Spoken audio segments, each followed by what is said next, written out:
Hablemos, Emilio, de el voto joven. Hablemos de lo que, bueno, llevamos hablando en este episodio, el derecho a voto para las personas de 16 años. Y en este caso, antes, con Lidia sobre todo y sus datos, hemos puesto un poco en contexto la cuestión, no solo en España, sino ver si seríamos una rara avis, el primer país que lo haría. Entonces, queremos contigo saber cómo está la cuestión en la Unión Europea. Es decir, si está normalizado, si es algo habitual, si no sucede esto de voto a los 16 años en el resto de países.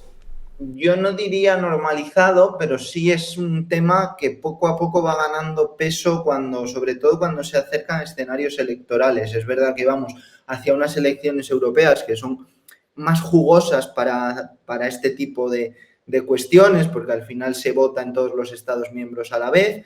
Y bueno, yo pondría dos ejemplos muy claros para que veamos un poco cómo es algo más o menos transversal. El voto a los 16 años se va a desarrollar tanto en Bélgica como en Malta, que para que no nos vayamos a hablar es que esto es una cuestión de solo el norte de Europa o solo el sur de Europa, ¿no? En España, por ejemplo, todavía estamos en ello, como hemos comentado, estamos abriendo el debate, pero tanto Malta como Bélgica tienen voto a partir de los 16 años y también Alemania. Lo que pasa es que Alemania es un caso un poco particular porque el sistema electoral no es federal, por así decir, sino que cada región gestiona el suyo, con lo cual en Alemania hay regiones que sí que tienen el voto, vamos a decir, habilitado a partir de los 16 años y otras todavía no. Yo creo que esos tres ejemplos son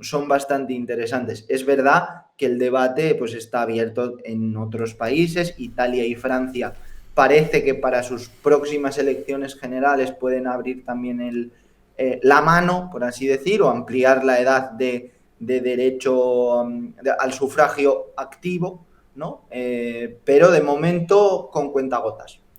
Al final esto es una cuestión, lo comentábamos también para España, evidentemente para el resto de países, que tiene que pasar por un parlamento, tiene que ser aprobado. Entonces, en este caso, el voto a los 16 años, ¿el Parlamento Europeo dice algo? ¿Puede decir algo? ¿Hay una opinión mayoritaria? Bueno, no es que pueda decir algo todavía, porque la legislación electoral europea que está en preparación, de hecho falta, esto es interesante porque el único país que no ha transpuesto la legislación electoral europea es España. Somos los últimos en hacerlo y esto ha provocado que no se pueda estrenar esa legislación en las elecciones europeas de 2024. Esa lentitud, no solo en el caso de España, es el ejemplo más paradigmático de este tema, pero la lentitud en el caso de los Estados miembros impide que esa legislación común europea se pueda estrenar pues, en junio.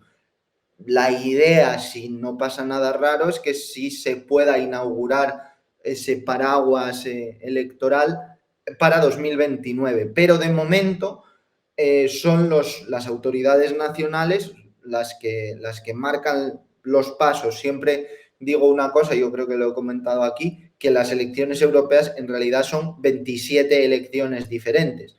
Bueno, vamos camino de intentar evitar eso, pero todavía no hemos llegado al destino, ¿no? Entonces, el Parlamento Europeo sí que no puede hacer nada a nivel estricto, a nivel práctico, pero en la teoría sí que defiende la ampliación del voto a los 16 años. De hecho, lo hace de forma bastante vehemente la presidenta Roberta Metsola, que claro, juega con una ventaja, que es maltesa y como acabo de decir, Malta tiene el voto en los 16 años, con lo cual para ella, que lo hace como presidenta de la institución, pero también como política maltesa, para ella es sencillo, entre comillas, hacer una defensa de este asunto. Oye, vamos a explicar una interioridad, y es que a principios de semana, cuando en el grupo que tenemos del podcast decíamos vamos a pensar tema, y uno de los temas que surge es el del voto a los 16 años, rápidamente tú nos decías que esto en Europa tiene tela que cortar y que bueno, que podíamos hablar de esto. Yo te quería preguntar, no sé si sabes, a lo mejor hay una razón de por qué el debate está ganando importancia en la Unión Europea. Bueno, esto es un diagnóstico que no está escrito en ningún sitio, pero se puede intuir que es por el llamamiento al voto joven. Es decir, a nivel de elecciones europeas, los jóvenes son los grupos de edad entre los 18 o los 16 y los 30, 35, son los grupos de edad más implicados en los temas europeos y en la participación en las elecciones. De hecho, el buen resultado de participación de las elecciones europeas de 2019 vino porque creció exponencialmente el porcentaje de jóvenes que acudieron a las urnas. ¿Dónde ve ahí? Vamos a decir que la Unión Europea ve en los jóvenes un target para que la participación electoral se mantenga en unos niveles aceptables. Nunca han sido las elecciones europeas unos comicios con una participación elevada, pero bueno, ahora el objetivo es mantener un poco el porcentaje, que fue de un 51% en 2019. El objetivo es estar más o menos en ese dato, y uno de los motores para conseguirlo es el voto joven. De ahí nace una, yo creo, voluntad bastante amplia aquí en Bruselas de promover el voto a los 16 años. Creo que creen con buen criterio en las instituciones europeas que al final esa generación que ya ha nacido dentro de una Unión Europea construida, útil, porque en los últimos 5 años especialmente yo creo que han mostrado, bueno, políticas que son de utilidad, ese chip europeísta que puede crecer en muchos jóvenes europeos, quieren que se traduzca en participación electoral, claro.